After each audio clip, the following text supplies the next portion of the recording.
This is a really good find. It's another day here at Freeman's garage and we're working on the 62 Rambler that was abandoned for 47 years. This is really exciting because we finally get to open up all the doors in the trunk. Who knows what treasures we might find in this sweet old girl. Possibly the key, possibly the title. I think after this a guy will have a much better perspective of the overall condition of this car, which will allow me to do my final brain computilations and finally reveal to you what is the plan with this car, what is its fate. I just can't get over how this car is pretty much as straight as a brand new nail. How did it sit for 47 years and nothing fell on it? Well, maybe something fell on it here, maybe that's what caused that. And this here, because if you look at the bumper, it's not pushed in or anything, so maybe something fell on it. And then over here, the worst part of the car, looks like maybe they drove into something when the car was running and driving. Or maybe somebody ran something into it when it was parked. Hard to say. 1975 plates just get me every time. I get so much enjoyment out of that. We've done an in-depth walk around of the outside of this car before, but if you haven't seen that or you want to see it again, a link to that video is in the description of this video that you're watching now. Finish this video first and then watch that one in the description. Let's move the thing over just a skosh to its driver's side so we got a little bit more room on the passenger side.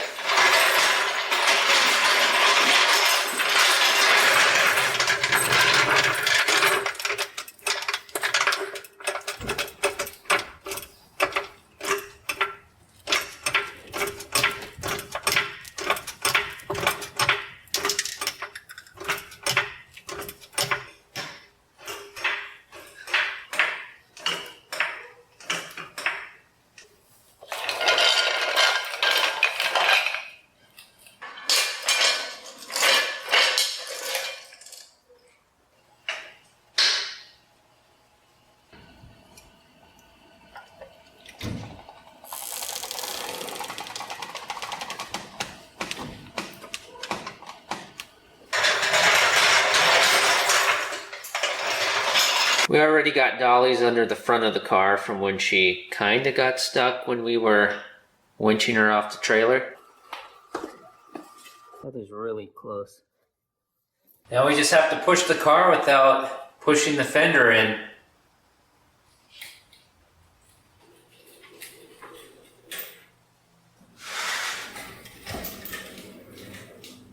I just cannot get over how valuable a good set of car dollies are. That would have took forever with just a floor jack. When you rescue an old car, you only get this moment once. So let's soak it in. Holy Peter Popoff. This thing is complete and it looks like it's probably been repainted. This door panel looks like it's suffered from some shrinkage, but it does exist, so that's good. Better than nothing. Armrest is here, complete. Door handles here. Things feel like they're attached inside. Pretty sure it's supposed to be facing that way. What's the passenger side look like? There is one over there, and it's the same. So I'm sure that's right. Window crank. Everything's connected.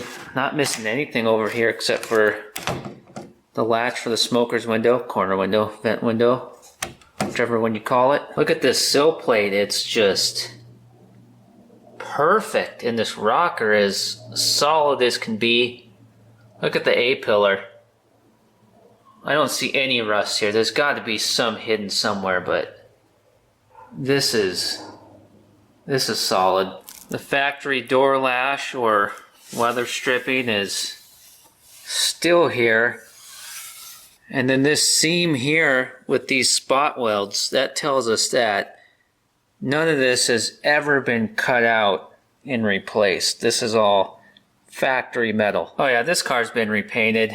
Factories were not perfectamundo back then, but they wouldn't have done this kind of overspray. I think this is factory white and somebody had sprayed this blue on top which the white, I believe, would have been avalanche white. These tags are so cool. They riveted them in with these rosette rivets. And then all these numbers, they punched them from the back side with an odressograph, which is what they used to make dog tags with. I'm going to run all these numbers, and next Wednesday when we work on this car again, I'll tell you what all this means. It's a good thing we got that knob there so we can adjust our seat back and forth.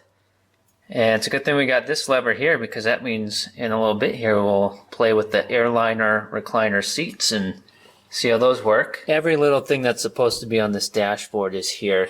This is amazing. And here's our buttons for our flash-o-matic push-button transmission. I am kind of curious about the kick panels though, right there on the passenger side. And then here's the driver's side one. That's not factory, is it? This has got to be something somebody made. And how about the carpet? Does that look factory? It's hard to say. Could be. Well, that's the pedal pad for the emergency brake pedal. It's kind of dried up and shriveled. We'll have to see if we can't figure out a way to make that get back on there. Good golly, Miss Molly. Look at that headliner. A good headliner is rare as a Stradivarius and complete with domage and visor edge. Can't wait to get to the back seat. There's probably something in there waiting to eat our face off. I'll have to give Cody Lundeen a call and see if he wants that container. I'm sure he does. Uh-oh. Locked out over here. Maybe we need a good push.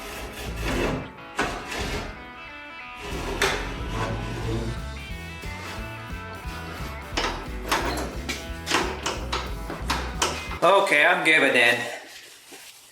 I grew up near the Canadian border, but after spending years in warm places around the world and being in Texas for a few, I've turned into a complete baby.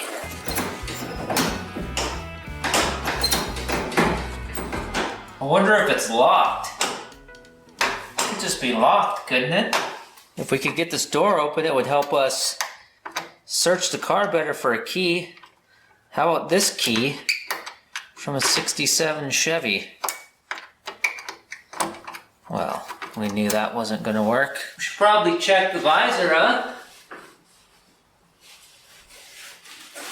Oh, no key there. It's crumbling in my hand. Oh, we didn't check the driver's side visor.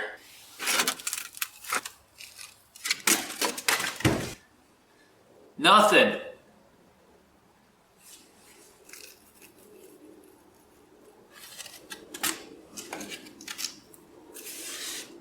Is this restorable?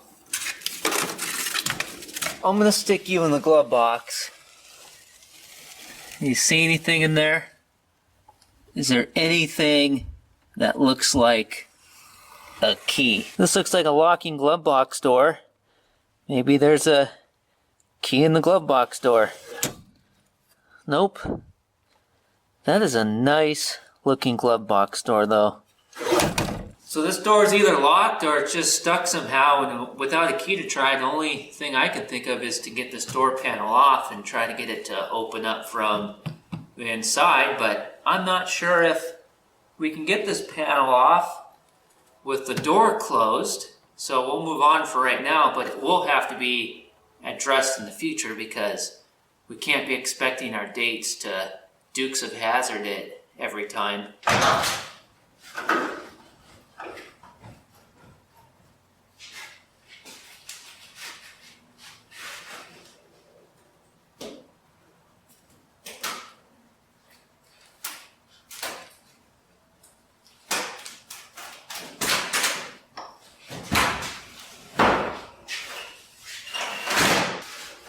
That's interesting. Now that's as far as the back door's open. You better have had some skinny kids. There's some more evidence of an amateur paint job there on the door panel. Shoot, even on the window crank. See if this window will go down. Oh, well, she might need a little assistance. Kind of hard to do with one hand. Wouldn't that be awesome if this piece of glass could either turn and open, or if you can roll it up and down, and there's a little small crank for it here. Wow, look at that seat. That is mint. It's not even breaking into a million pieces when I push on it. Absolutely mint. Well, except for that part of the seat over there, but over here it's like factory, brand new. And that's kind of cool.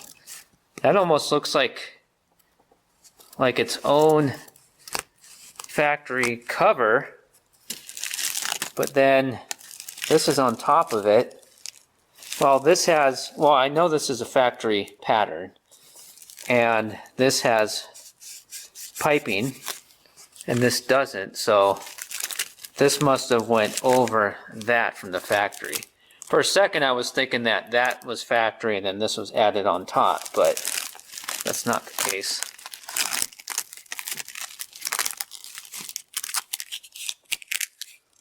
That's the Texas sun for you. It's unfortunate.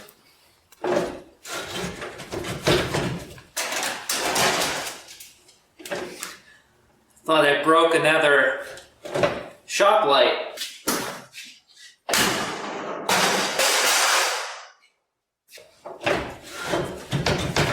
This is definitely all factory glass in this car.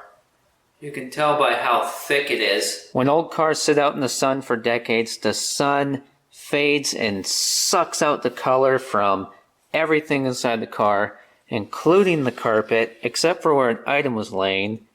And in the case of our 62 Rambler here, that was abandoned for 47 years.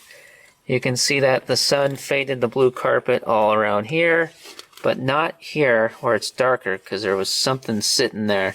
And judging by the shape of it, I would say it was either a Rambler Car Club jacket, a bowling league shirt, or a grocery workers union jacket. And some kid in 1962 squirted soda between his teeth all over the back of the seat. And Mom got extremely mad. Dad started screaming. The family vacation was ruined. Geez, I turned that negative. I'm sorry, I don't know what's wrong with me. If you're a psychologist, start typing into the suggestion box. Guy could use your help. Back to happy things. The sill plate is present and is mint, just like the driver's side front. This isn't a pickup truck, so nobody's destroyed it with a Sasquatch-sized work boot. But we did find our first real piece of rust on this car. I guess it was bound to happen. But what's crazy is look at things like this seat belt bolt. And then that bolt there on the bracket for the seat rail. That's pretty hefty in the rust department. That kind of makes me think that maybe this car had standing water in the floorboards for a while. It was parked in 75. Between then and now, was there some major flood in central Texas?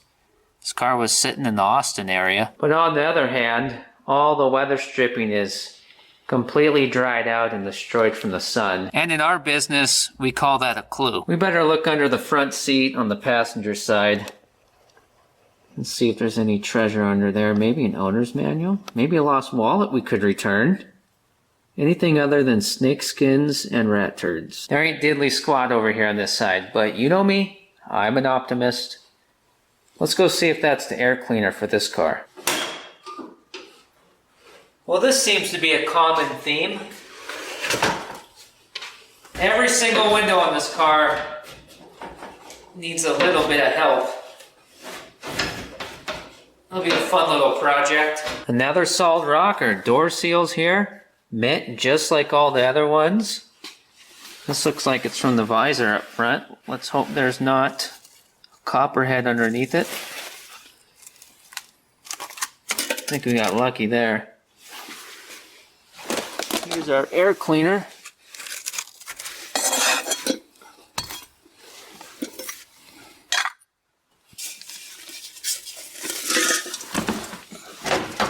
Oh, I just hit my head on the light. I'm not sure yet if this is a factory AMC air cleaner for this car or not yet, but it is for a 1-barrel carburetor. You can tell by the size of that hole. We have a 1-barrel Carter AS on this car, so that checks out. We got our lid here and our wing nut. We got our stud here and our other clamp and doodad.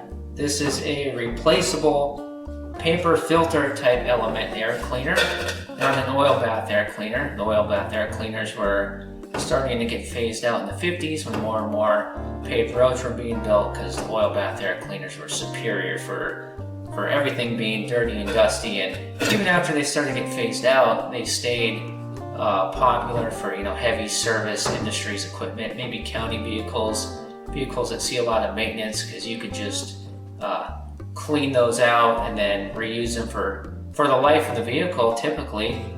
But the paper type element was just a lot easier for regular folks to just take out every now and then and knock the dirt out or toss out and replace. And this should come out, but it's kind of stuck, and I think there's something living in here. This dirt dauber nest anyways. Oh, what do we have here? AMC. That's incredible. This is a really good find. I don't know what it is, but finding this makes me feel closer to this car. As soon as I saw this sticker, in my head I could see it going on at the factory in '62. You know, the right factory correct air cleaner for certain cars is kind of like football helmets to old Pat O'Brien movies. It's just not the same without them. The value of this car just went up. 10,000 smackaroos. I would rather you call me a no-good, yellow-bellied chicken than get bit by a head of copper. I've got a bit of free-floating anxiety when it comes to the reptilian kind. Wait, reptilian? Is that human/alien/reptile? Or is a snake a reptilian? I don't know. No copperhead. Try not to release too many of the spores that are come shooting off of this thing right now, because we don't have the overhead doors open. Yeah, it's finally gotten a little cold here in Texas, but don't let people fool you into thinking that all the snakes go underground in the winter, because if you ask me, snake season is all year. Trust me, I know from experience. The seat looks mighty fine on this side too, just like over there. Something must have been on here covering that up. Maybe this jute padding or this carpet insulation laying here. There can be anything living in here. Let's just pull it out. And property of U-Haul. Not anymore. Whoa! We got chainage. Oh. It's at least 36 inches. That's perfect engine pulling chain. That ain't cheap these days. And an ignition cylinder. Wonder if this is... Oh, there's one in the dash. Boston, USA. And a really huge... Well, let's just say, whatever left that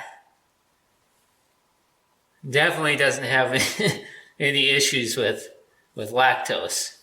I'll just leave it at that. I just can't get over how neat that is. Everything faded away except for where something was covering something up. Parts of the seatbelt and the carpet over here look brand new. I could look at this all day. The fact that there's seatbelts even in this car is kind of interesting. I wonder if these are factory installed seatbelts or if somebody had put them in after the fact. Seatbelts had been around forever since the early days of automobiles. People had been trying to figure out ways to keep themselves from being ejected from vehicles. But it wasn't until 1949 when Nash became the first automobile manufacturer to offer factory seatbelts in a car. And that was for the 1950 model of the Nash Rambler. But that Rambler is not the same Rambler as this Rambler. This Rambler is the result of Nash and Hudson coming together and creating AMC, and then eventually Rambler became its own brand, which is where we are here now in the first generation of Rambler as its own brand, 61 and 2. But it wasn't until late 1961 when Wisconsin required all new cars built in 62 and after to have seat belts in the front. And this is a 62 that was built in Wisconsin. Did they have to follow that federal law? I don't know. It wasn't until 68 when the feds required belts in all passenger cars. These springs are loaded with dirt dauber nests down in there. Good thing they're not wasp nests, right? I can see into the trunk from here. I think that's a wiper motor. Holy canned meat. There's wheels and tires in there. They don't look very big. This might be trailer tires, and they look brand new.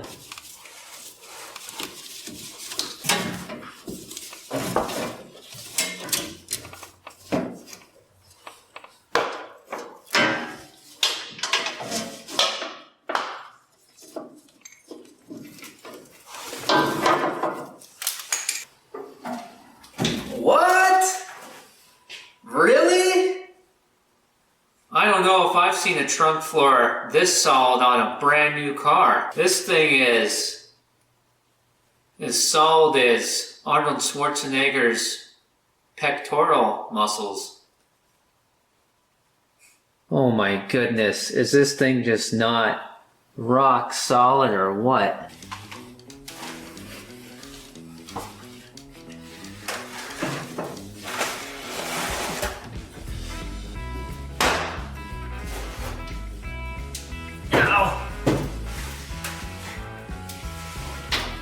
I typically don't prefer to be in the trunks of cars,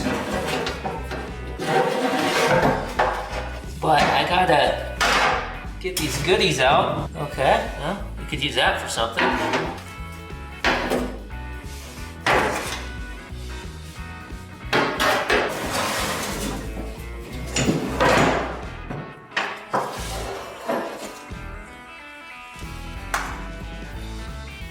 Yeah, that would be a wiper motor.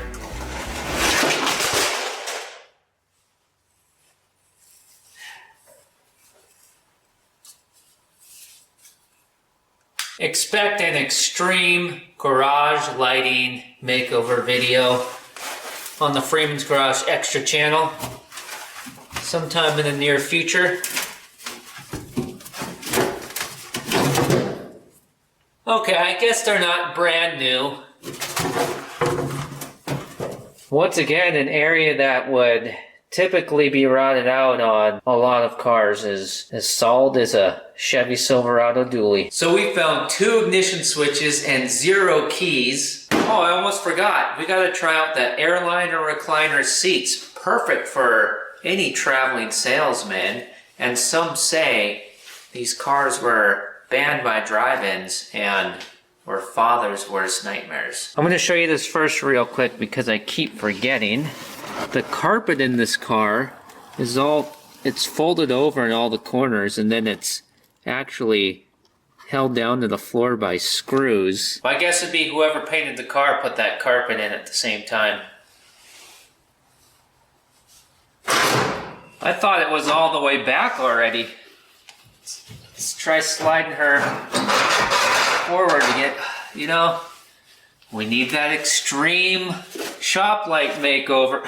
I mean, candle power upgrade.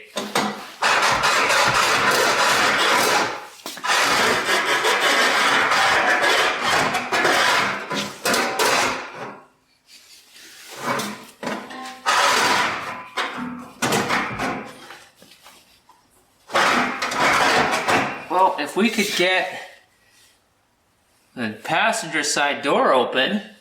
We could go over there and give the seat an assist going forward. But why don't we see, let's pretend that that's far enough. And oh, okay, she's going back. Come on. Come on. Oh, come on. No. No, no, go back.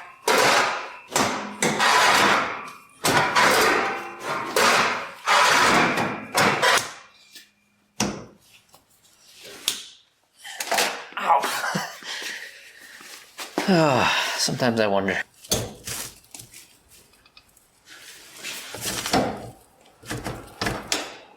I don't think it's going to happen until we get this gosh darn door open. This is such a nice car. The plan is to go through the fuel system, the cooling system, the brake system, complete detail, outside and inside, which maybe then we will finally find a key. Who knows? But she's going back on the road as a daily driver, and she's going on some big old classic American road trips. For now, I'm going to send you one of the videos that just popped up on your screen, and I'm going to go in and have some beef stroganoff. Can you make beef stroganoff in an air fryer? That's what I really need to know right now. No dating boys with Ramblers.